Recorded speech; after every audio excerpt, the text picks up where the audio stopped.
So, for anyone new to the channel, here's a quick refresher. Roadcraft is Saber Interactive's heavy equipment sandbox. It is the spiritual successor to SnowRunner, but built around clearing disaster zones instead of just hauling cargo through mud. You're going to be driving bulldozers, dump trucks, cranes, all sorts of construction gear, which is going to help you rebuild roads and the infrastructure across multiple wrecked regions. At launch, this was already a pretty solid formula. The same satisfying grind through mud and terrain feeling SnowRunner fans have loved for years, but with an actual sense of purpose behind every single job that you're going to do. When you think about it, you weren't just delivering cargo. You were rebuilding something that actually mattered. It did launch strong, but 2026 has basically reshaped this game on top of that solid foundation, and I want to walk you through exactly what has been done.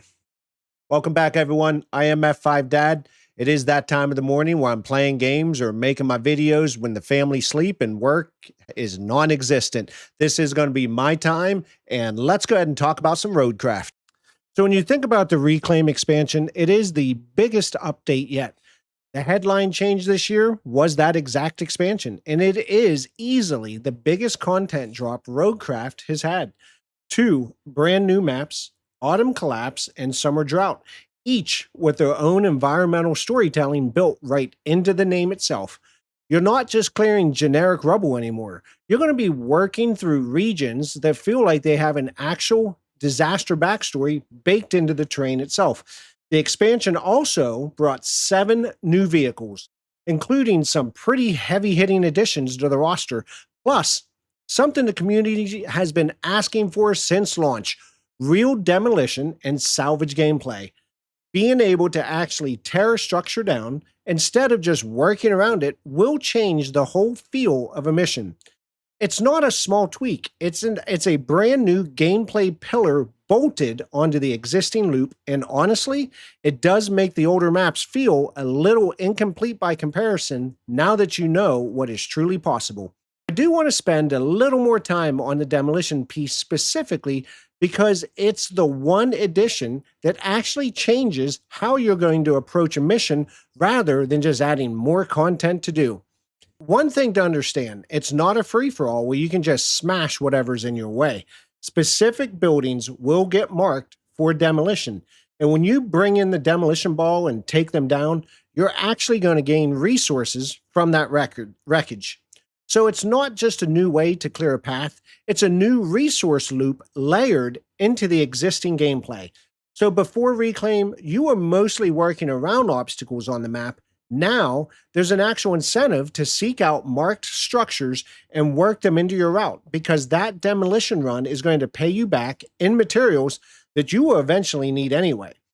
That is the kind of change that makes a returning player actually have to relearn some new aspects and how they approach certain missions, but all in a good way possible. So from the Reclaim expansion, let's go ahead and move into the Crawler Pack and even community vehicle support. So when you go beyond Reclaim, there still has been steady content since that release. The Crawler Pack did add 3 new vehicles built for exactly what the name suggests: slow, methodical, extreme terrain crawling gear for the situations where a normal truck just isn't going to cut it. Watching these new vehicles and what they actually provide to the player is honestly one of the more satisfying additions that they did in 2026. Then in June, we did get community vehicle support. And I do want to be clear about what this actually is, because it's easy to misunderstand. This is not an in-game tuning system where you can adjust suspension and gearing on your existing trucks. It's actual community-created content. Players will actually build and upload their own vehicle models, and then you can download and drop them straight into your game. To me, it was a pretty big deal for a game like this because it now means the vehicle roster is not capped anymore by what Saber will ship to you officially. I've already seen some pretty impressive fan-made vehicles floating around out there, so I do want to give props out to the community.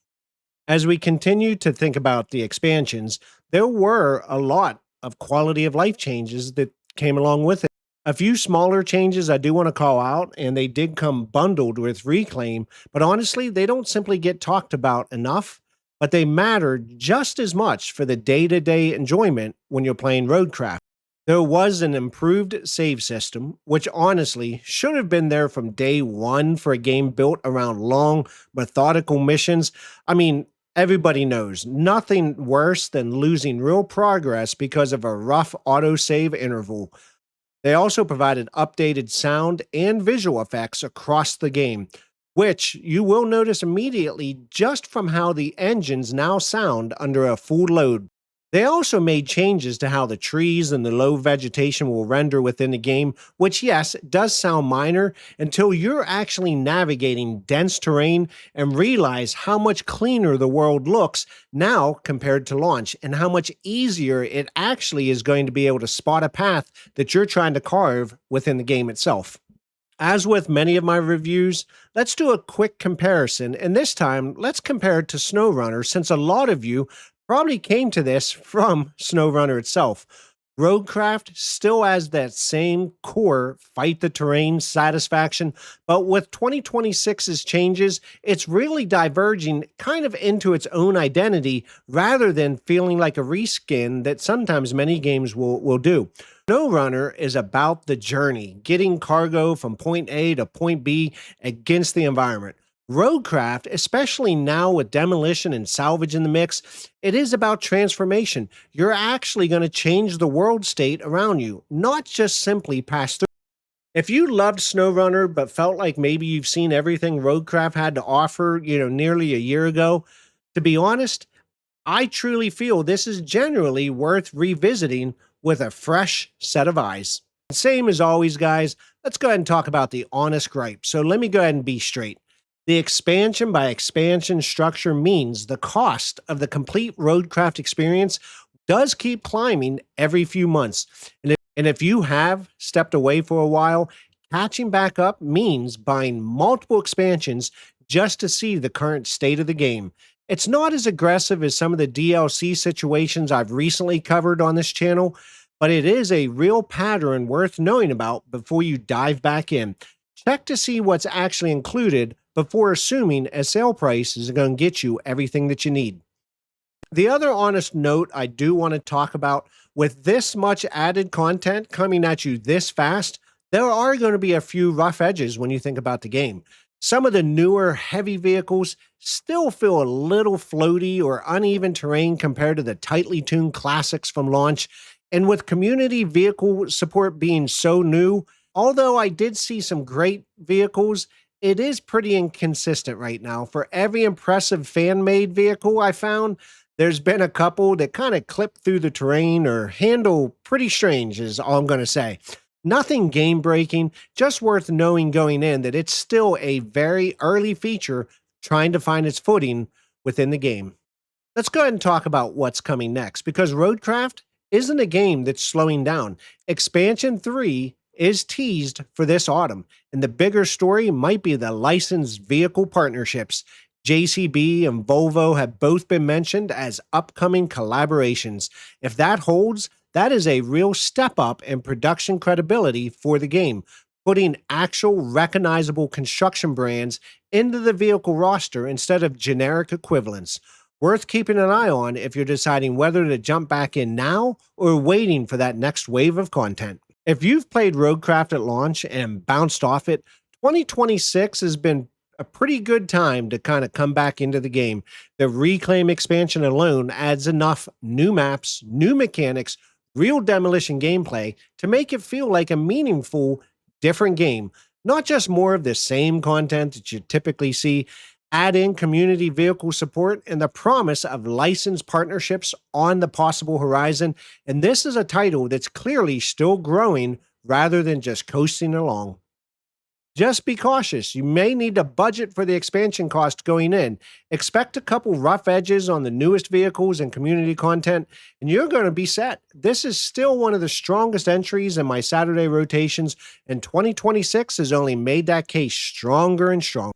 So coming from F5 Dad, I'm going to give Roadcraft a high recommend, whether you're a new player seeking out a new game or an existing player that maybe fell off at launch because it wasn't your cup of tea. Either way, give it another chance because 2026 has introduced some fantastic mechanics, and pick it up.